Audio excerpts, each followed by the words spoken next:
Welcome to the Black Entrepreneur Experience podcast, inside the business, buzz, and brilliance of Black entrepreneurs. Here is your host, Dr. Frances Richards. What happens in Vegas goes all over the world on Black Entrepreneur Experience, episode number 429. Thank you for joining us as we elevate the Black Entrepreneur Experience by interviewing CEOs, thought leaders, innovative thinkers, and Black entrepreneurs across the globe. I'm your host, Dr. Frances Richards. Author and CEO of the Elevate Collective is on a mission to increase female representatives in the C-suites by 2% in the next 5 years. Welcome, Dorothy Enriquez. Thank you. I'm excited to be here. I am so excited. I've given our audience such a brief bio. Why don't you fill in the gaps and share with our audience what you want them to know about you and your business? Ooh, okay. Well, the Elevate Collective is a premier learning and leadership development firm. So we work with corporations and nonprofits, and sometimes we're able to partner with small businesses that are a great culture match. And essentially, we want to help optimize leaders and help remarkable leaders answer the call on leadership, which is to produce another leader who can produce another leader who can produce another leader. So the goal is to really make leadership solutions, diversity, equity, inclusion, engagement solutions, transformative, accessible, and relatable. So we are an award-winning firm. We just won another award this year at the Education 2.0 conference for leadership and the work that we've done in the space and in the industry. And I am the CEO, founder, principal consultant. I have been in the space of training and development, leadership development, instructional design for the last 15 plus years. And so leadership is definitely my jam. And that is literally the lens that I look through, even when I'm watching my favorite show, Queen of the South, over and over and over again. I look at it from the lens of leadership. Tell us your backstory. How did you get to that space in the industry? Oh, sure. That's a good question. So I was first introduced to leadership development in undergrad. Apparently, I was part of the top 10% of leaders at the University of Laverne. They pulled us all together like super SWAT, secret black ops, and said, you all are really leading the charge at the university. We want to yank you all out and put you in this exclusive year-long leadership development program. And of course, you know, college classes are semester by semester. And so this was this year-long program learning about all the fundamentals of leadership at 7 a.m. no less. If you know me, you know I'm not a morning person. I don't even wake up mentally till 10. This class was absolutely amazing. And I continued to do different things at the university and continue to be in various leadership roles over the years. But essentially, I took the program, loved it, and then forgot all about it. And then I went into formal leadership development in 2014. And then prior to that, I did training and development, curriculum design, instructional design. I had a bunch of different roles. I started doing diversity, equity, inclusion in 2013. So it was just a hodgepodge of stuff, all basically interrelated. But I formally started doing leadership development and starting to pull on some of those fundamentals I learned in undergrad in 2014. What is something that we should know about leadership development that we don't know? Oh, listen, I would say one of the big things that most people don't know is that leadership development is directly attached to innovation and being able to ignite it in a sustainable way. Now, I know some people are like, wait a minute, innovation, doesn't that just mean you need R&D, you need creativity, you need the best and brightest minds? Absolutely. You do need those things, but without great leadership, it's not going to stick. And so a lot of folks don't make that tie. And so they're igniting new ideas, they're trying to be innovative, and it continues to fall flat because the leaders aren't there to provide the scaffolding to make sure that the culture, the customer, the marketplace can withstand the shift. Speaking of leadership, who are your top 2 influencers, leaders, mentors? What lessons did they teach you, Dorothy? Oh, such a good question. Two. Okay, if I had to pick two, I would say Brennan Burchard. So he's one of the top high performance coaches in the country. And I think he does a phenomenal job of differentiating between high achiever and high performer, which I think has direct ties into how we show up as leaders, what we do and what we don't do. And I would say the other person that just popped into my head was Sarah Blakely. And so she is the founder of Spanx. She took her company public. She's done some amazing things, starting out as like this inventor, basically, and a solopreneur. And a lot of what she does, she talks about how it ties directly to leadership.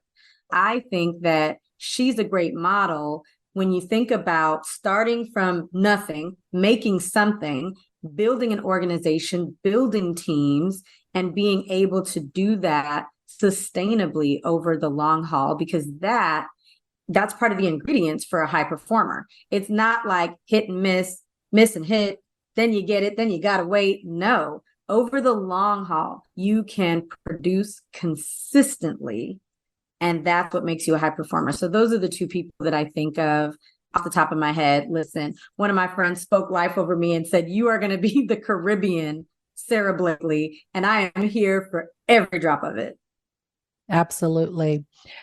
There are so many brands and businesses that are dominating. Talk about a brand or a business that is dominating that you admire and why. I would say Tiffany Aliche. So she is the Budgetnista.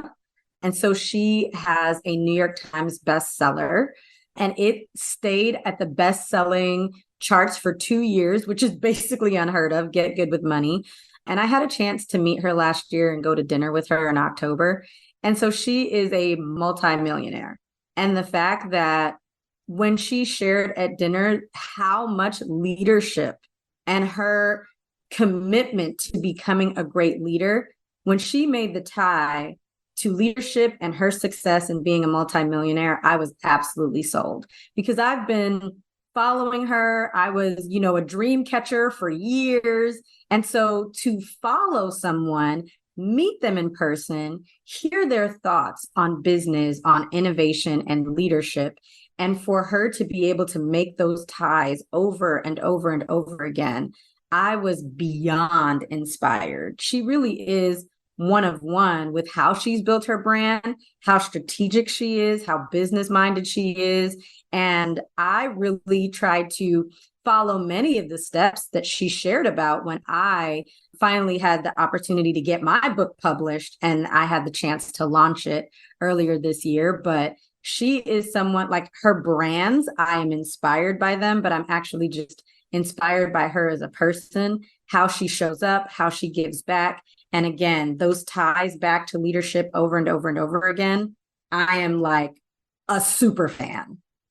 Speaking of your book, tell us the name of your book and how we can purchase your book. Oh, listen, see, I'm ready. I'm not always ready, but today I'm ready. So here's the book. It's Be Accountable and Be Fabulous. Growth looks good on you, girl. So you can get it at Barnes & Noble. You can get it on Amazon, or you can visit the website beaccountable.befabulous.com. You can take the free quiz to find out how accountable you are and get the free checklist so that you can make accountability a part of your life. But those are the three places where you can purchase Be Accountable and Be Fabulous. Accountability is a part of leadership. And so we can make the magic happen as lady leaders. Thank you for that.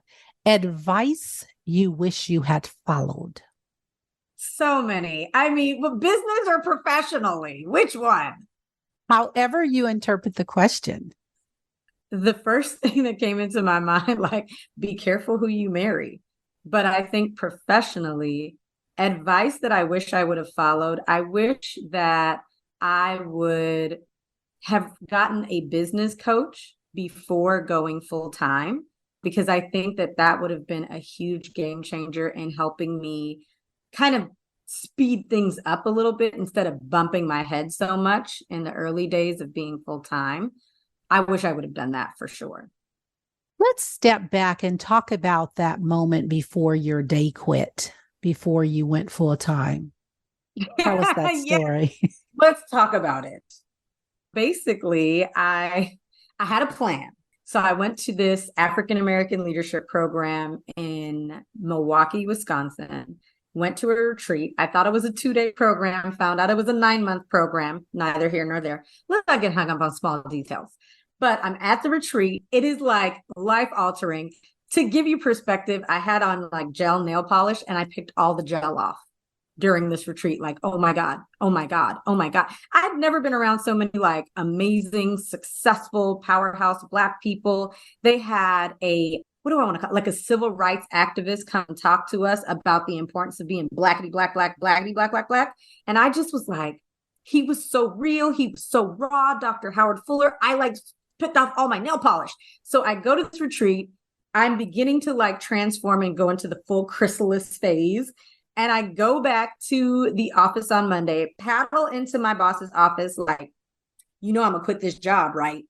And she's like, oh God, I know. Please do your work. I'm like, fine. I'm just trying to let you know I'm going to quit this job. It's 2015. It's October. And then in 2017, I get pregnant. And then in 2018, I'm like, I'm going to quit this job. I can't do this and do that at the same time. So I quit my job while pregnant. I know, don't judge me. God was on my side. He told me to do it. I quit my job. I'm pregnant. I quit a couple weeks before I have the baby. And people are like, what are you thinking? What is wrong with you? Why are you like this? I'm pregnant. I'm super stressed. My job has me on the edge of my seat. I can't think straight. My marriage is completely on the rocks. Everything's basically a hot mess. So I quit my job, have the baby, file for divorce, kick the husband out. Now he's going to be the ex-husband. And then I start the business full time, August 27th, 2018. So that is how I quit. I wouldn't recommend it. It's not for the faint of heart. I didn't mean to do it like that. It just sort of happened that way. And sometimes when life presents you with lemons, you must make strawberry lemonade and make the magic happen. Thank you for sharing that. And tell us the best advice you were ever given.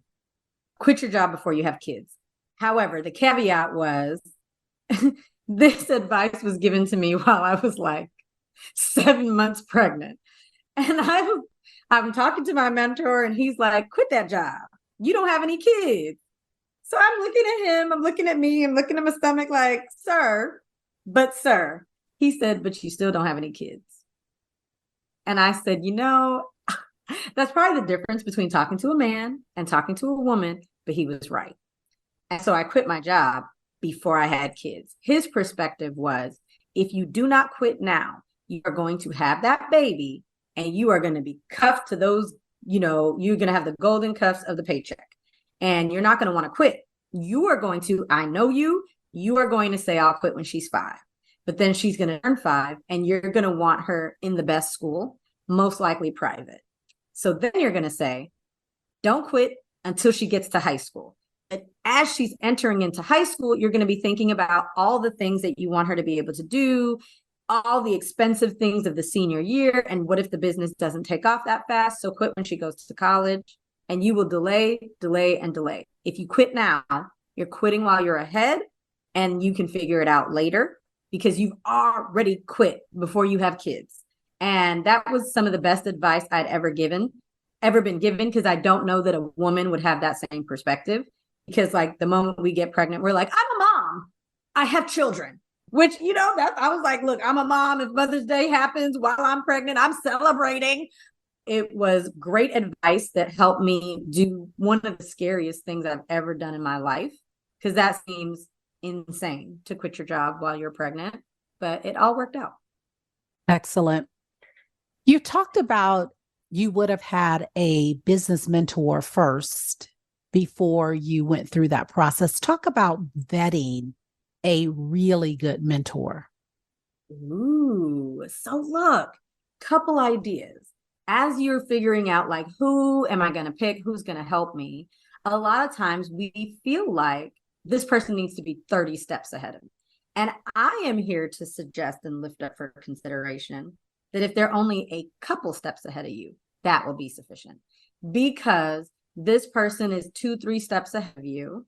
And so they can relate to where you are. They're not so distant that, you're asking somebody with 40-year-old children to give you advice on a baby. They don't remember when their kids were babies. They don't remember all the details. But somebody who has been where you are recently within the last 5 years, they can say, you know what? I remember when I was first starting out, these are the mistakes that I made. These are the pitfalls that I fell into. You can avoid this, because your mentor, if they're not your business coach and they are your business mentor, you can bounce ideas off of this individual. You can share what's going well, where you're getting hung up. And because they're not so far ahead, they can give you practical, relevant, relatable insights so that you don't have to walk down the dark path that they did. They can essentially be a light at your feet because they're not so far away. Not that you can't get advice and guidance from someone who's been in the game 20 years, because you absolutely can, but that doesn't have to be the requirement. Now, on the other side of that, if you're looking for a coach, you want to be coached by someone who understands where you are, but also has clarity about where you're going. And if you don't even know that, you want to pick someone who can help you, who's going to push you, who's not just going to say what you want to hear, and is not here to just kind of placate to like wherever you are in business and whatever it is that you're trying to do. But they're going to force you to do the hard things and have those challenging internal conversations about what it is that you're really trying to do and why you are doing it. Dorothy, if you lost everything and you had to rebuild in 30 days, how would you rebuild and why? What industry? Listen, well, if I lost everything, that would be the third time that it's happened. One of the things about me, I'm not super concerned with losing everything because it's already happened before. So I would not be starting from scratch. I would be starting from experience. And so if I lost everything and I had 30 days to plan, number one, I would be looking at a quick product that I could create. And so I'd probably more than likely stay in the same industry. And I would come up with the quick product that I could create, whether it was like a course or an ebook or like an online training guide. And I would spend 3 weeks promoting that and then sell it in that third week. And I would be doing all of the things to support that launch. And that is how I would begin making that initial money that I'd be able to put back into the business. And so what I would do is I would take about 2 or 3 days to get a pulse on the industry, see what everybody's talking about, find the pain points so that I could be a painkiller and not a vitamin, and then start from there, put together my marketing, tap my friends who are really good at marketing so that I could be really strategic and talk to the problem, explain the why, not give how, and then sell the answer. That's fire. Tell us your why. So listen, so whatever the product was, right? A lot of times on social media, we explain why and how, and really we should just be explaining the why, because if we explain the how, nobody needs to buy anything from us because we already gave them the answer. So then it's like, why do I need to purchase anything? But my why for why I do what I do, I believe this is what God put me on the earth to do, to be a communication resource and to be a sought after communication resource, especially when it comes to women and women of color wanting to live their best life. And so I want to be someone who can create these notable platforms where women can come and gather in this brave space, in this safe space, and get what they need. Because the founding fathers of leadership did not have us. They certainly did not have me in mind when they created a lot of these principles and fundamentals and foundational content. And so for me, I want to be able to take my clear understanding of the content and apply it to people who look like me. And Dorothy, who is your ideal client? Oh, okay. So my ideal client in a nutshell is an organization that has decided we're not simply here to check the box. And so that's what I call and refer to as a good culture match. There are lots of companies who someone touched Dorothy's hair. Now we got to put everyone through training just so we can say we did it. I don't want to work with that company. I want to work with a company that says to themselves, someone touched Dorothy's hair again. This cannot stand. We are drawing a line in the sand that says we want to be an organization where we can respect our differences and we can respect all of the, thought leadership that comes through these doors. And this is a place where people don't simply have to survive, they can flourish. We're drawing the line in the sand. Either you're going to get on the bus and get in the right seat, or you can get off.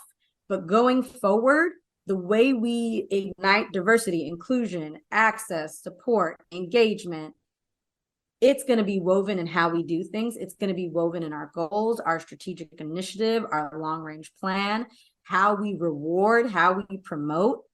Those are the companies that I want to work with, who are willing to do the deep work, even if it's difficult, messy, hairy, irritating, and frustrating. Because that company is not simply trying to check the box to say, we have enough people of color, check, we should be fine. We have enough women, check, we should be okay.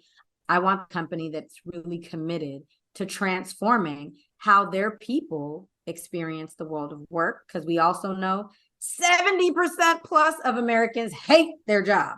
They hate it. And we spend so much time at work.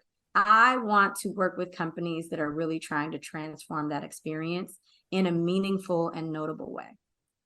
What problem exists in the world today that you'd like to solve? Bad bosses? Child, listen, I'm telling you, people don't quit companies. They quit bad bosses and bad cultures. And I think the challenge that I've noticed over the last decade plus is that a lot of people who are just horrible bosses, they don't know that they're horrible, but they are triggity trash indeed. They do need some growth, development, and support and cultivation. And so I think if we could solve that problem, I think we would see a direct uptick in how many Americans start liking their jobs again. But most people who are bad bosses, they don't know they're bad bosses. And I would venture to say most people who are bad bosses, they're not bad bosses on purpose. So if we could fix that, honestly, we could change the world. And we're seeing a shift. Speaking of working, we're seeing a huge shift in the industry in terms of a lot of people not wanting to work, not wanting to work in those conditions. And I'm seeing like either they're really young workers, which I have no problem with really young workers because we all started there, or super, super old workers. And we're hearing a lot about this quiet quit where people are working, but they have really checked out. Talk about that. So there's a couple of things, right? One, there's the war for talent. And interestingly enough, with the war for talent, a lot of companies now are like, I'm not just looking for good people. I'm looking for people, period. Where are the humans? Because no one wants to work. So that's part of it, right? We do want good people. We want great people. We want phenomenal people. But the challenge is just getting people, period. There's also the great resignation post-COVID, even though we're like still technically in COVID, but post-COVID, what the pandemic has done for the world of work is it's caused people to take a step back to say, and to reevaluate and ask themselves the really pivotal question of, what do I really want to be doing with myself? Why am I here? How can I ignite my purpose and calling? What is my purpose and calling? And my purpose and calling might not be this thing that I'm doing at this 9 to 5 over here. And if not, then what is it? As a result, people have been quitting jobs in droves, trying to now go pursue something that they find meaning in, because meaning is the highest level of happiness that we can achieve. And so if you're at 9 to 5 and it's essentially not giving what it's supposed to have gave, quitting now is a viable option to go find your happy. But then on the other side too, we've got quiet quitting. I'm going to do just enough to not get fired, because the other two things I just said, war for talent, it's hard to find people. So if you quit this lowly employee who's being raggedy in the corner, you can't even replace them with another lowly, raggedy version of them, because where are the humans? And you've got the great resignation, everyone's quitting anyway. So now organizations are having to tolerate the shim sham, and they're having a difficult time trying to create that balance. With all three things literally competing all at once, I think that organizations are faced with a unique opportunity to really transform culture so that people desire to gift their leadership to that organization. My gal pal and business partner, Sarah Noble, always says, your leadership is portable. You take it everywhere you go, and you are gifting it to this organization currently, whatever company that you work for. And so if they can acknowledge that and figure out how to build culture around their purpose, around their mission, vision, and values, and find people that align with those things so that they can ignite the culture and transform it into something impactful and meaningful, I think that that would be the game changer. It's just that essentially, I feel like most organizations have gotten away with behaving badly for decades. For decades. Depending on how long someone has been in the world of work, they've probably heard, what are you complaining about? I pay you. I give you a check. So that's the end of that. I don't want to hear your voice. But we know that today's employee is far more savvy than the employee from 50, 60, 70 years ago. Even 30 years ago, today's employee is far more savvy. And we know today's employee is demanding more. And so in this new landscape and environment, I think organizations have to admit that this poor behavior over the last several decades has got to go. Otherwise, they are going to continue to find themselves in this essentially rock and a hard place where you've got three pivotal movements happening simultaneously: the war for talent, the great resignation, and quiet quitting. Companies have got some work to do. And thank you for that, Dorothy. And I want to ask you a question around that. Do you find the war for talent, where are the people, and do you find that those strategies or what's happening, is that indicative of what specifically Black and Brown people are experiencing? And the reason I ask you that question is because I'm noticing and hearing on the streets, and I'm asking for confirmation from you, that young millennials that are African American descent that would like to get into the workforce or looking for those opportunities, it's not so readily available. So you're seeing, even when you go on LinkedIn and you'll see 400 people, 300 people, applicants apply for that position. So is it a situation where even employers are being a lot more pickier of who they're picking? Yeah, I think it's a few things. So millennials across the board are pretty old at this point, even though there's two sets of millennials. So the oldest millennials are about 42. They're older, but they're not the young people that we remember from the 60 Minutes episode where it said the millennials are coming, when we were like in our early 20s. The back half of the millennial generation is younger, but even they are in like their late 20s, early 30s. The Gen Zers might be the one who you're referring to, because while they are straddle generation and not all the Gen Zers are adults, they turned 21 a few years ago, the oldest ones. And so with that, I find that on the younger side, but even on the more seasoned side, when it comes to Black and Brown employees, there are so many organizations across the United States who say, we want diverse talent, but it does not exist. But what we know for sure is that HBCUs produce about 75, 80% of the Black talent in the United States. And many of these organizations don't even have partnerships with the HBCUs to be able to say, do you actually have this talent? Yes or no. And so also what happens with job descriptions is that there is literally coded language that would send a message to people who look like you and I that says, this job is not for you, which is why many organizations are hiring diversity, equity, inclusion professionals to scrub their job descriptions so that people of color and women and also people from the LGBTQAI plus community understand that this job is for them as well, so that there's not this coded language that implies you can't apply.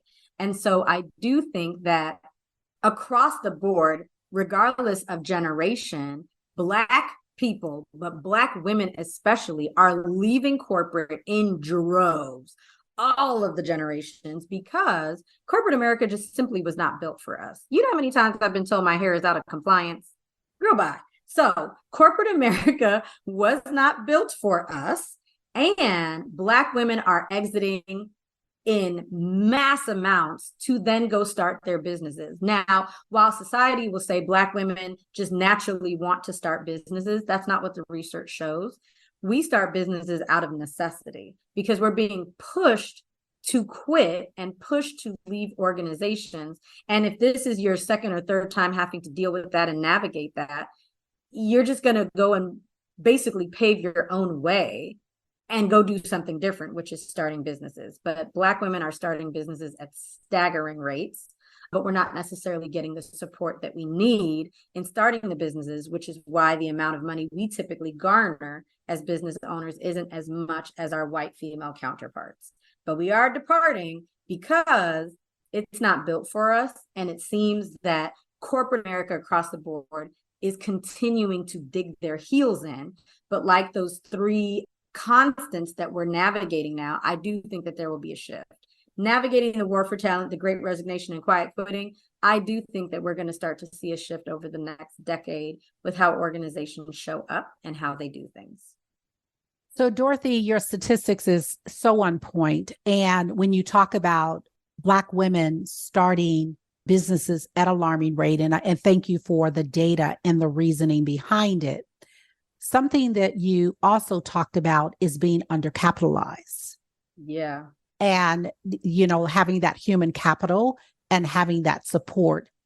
I'm noticing that there's a lot of accelerators that are elevated or coming in at the same rate. It appears that they're all basically teaching the same thing, but the level at which African Americans are growing is really not, we're not really putting a dent in that in terms of raising the capital and building sustainable businesses. What is the solution for that?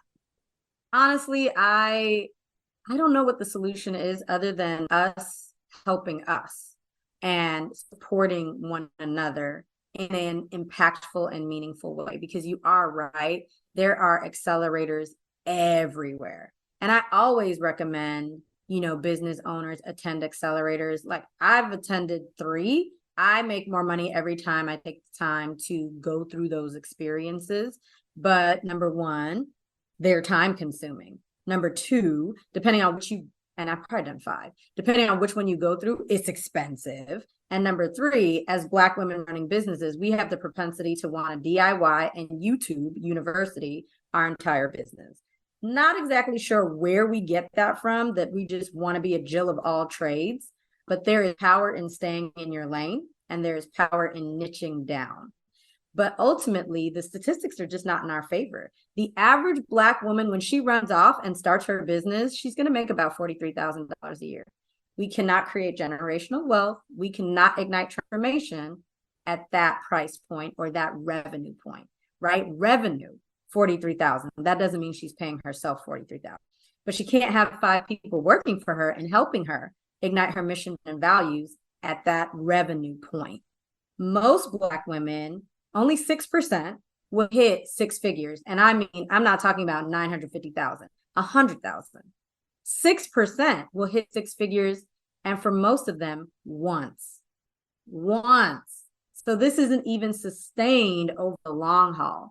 And so I think that by offering each other support, which is what my BFF Shayla Vernado and I do with the Business Besties podcast, we're like, look, we're going to give you the game. We're going to tell you how we messed this up. We're going to tell you how we cost ourselves thousands and thousands and thousands of dollars so that you don't have to.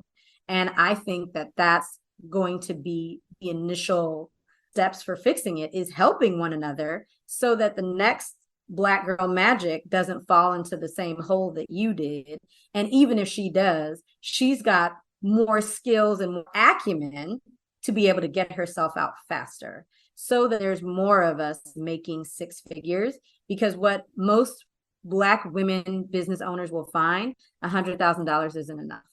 It seems like everything when you're making 40, but then you get there and you're like, child, where is my money? Where did it go?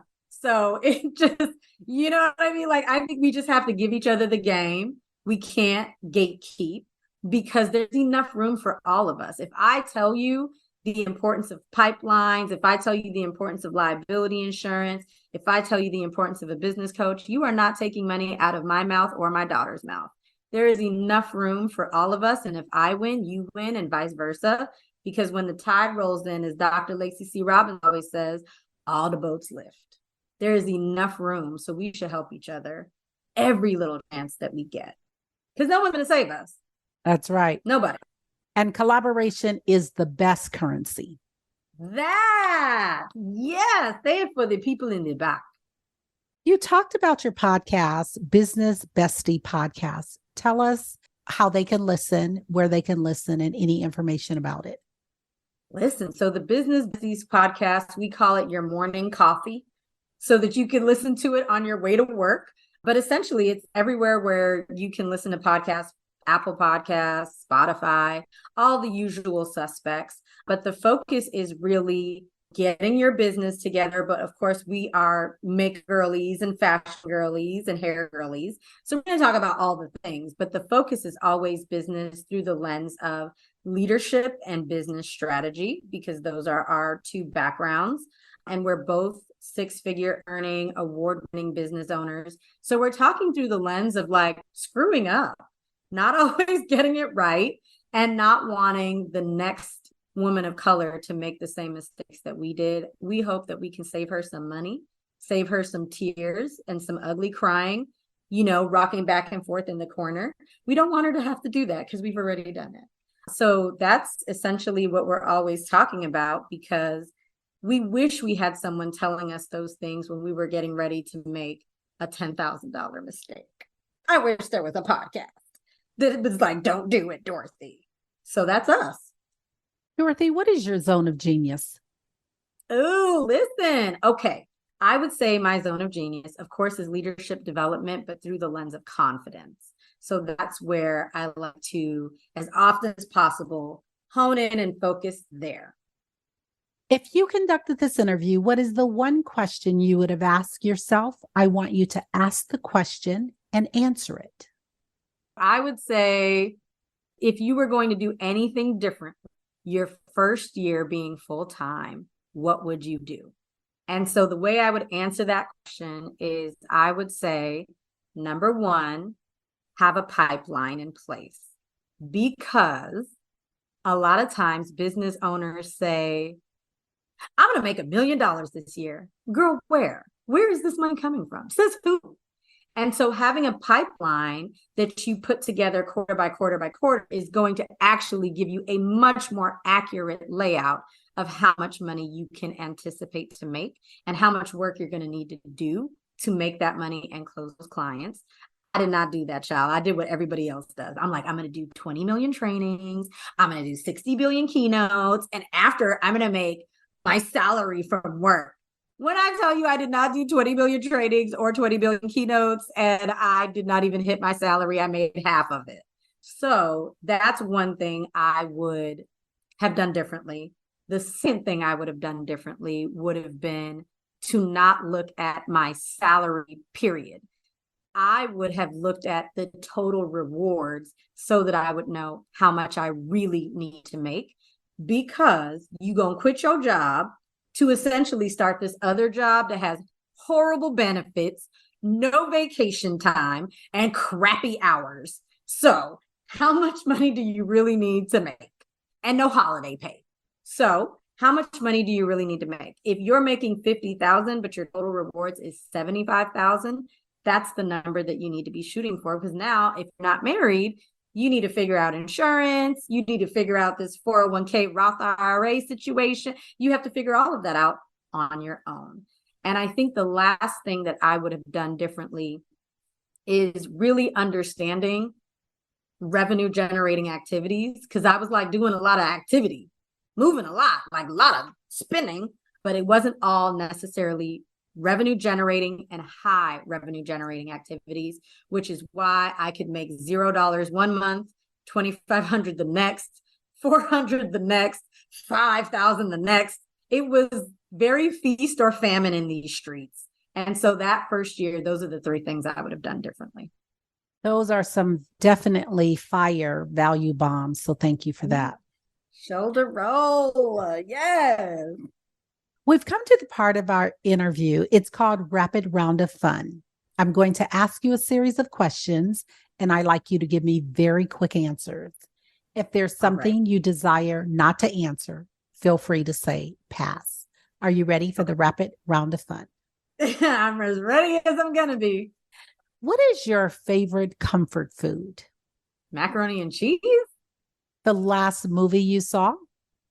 I don't even remember, but the movie I want to see is Barbie. You relax doing what?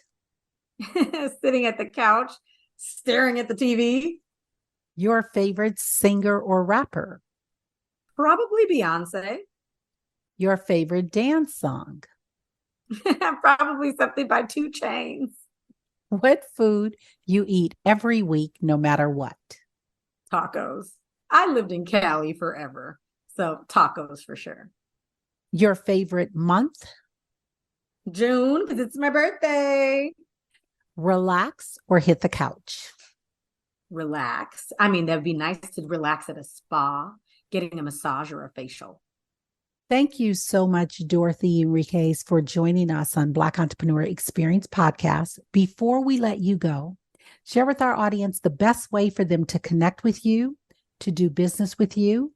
Feel free to leave all your social media handles, and don't forget to leave your book and your podcast. Okay. Well, let's connect on LinkedIn. I'm Dorothy Enriquez. I hope you will sign up for my newsletter, because I am the painkiller for leaders. And you can connect with me on TikTok. I'm at Dorothy Leads. And of course, the website is the Elevate Collective. That's with 2 L's, ELLEVATE. And yeah, you can purchase the book at beaccountable.befabulous.com or Barnes and Noble or Amazon. And I hope to see you at a social media site near me, and we can continue to connect and talk all things leadership development, diversity, equity, inclusion, and make some magic happen, because you know the requirement. You are required to lead from every seat you sit in. Thank you, Dorothy. That's a wrap. Thank you for listening and subscribing to Black Entrepreneur Experience. We would love for you to leave a review and rating on iTunes and share with your friends. For show notes and more episodes, go to www.beepodcast.com. Join us next Wednesday, and remember, green is the new black. So keep your bank accounts and your business in the black.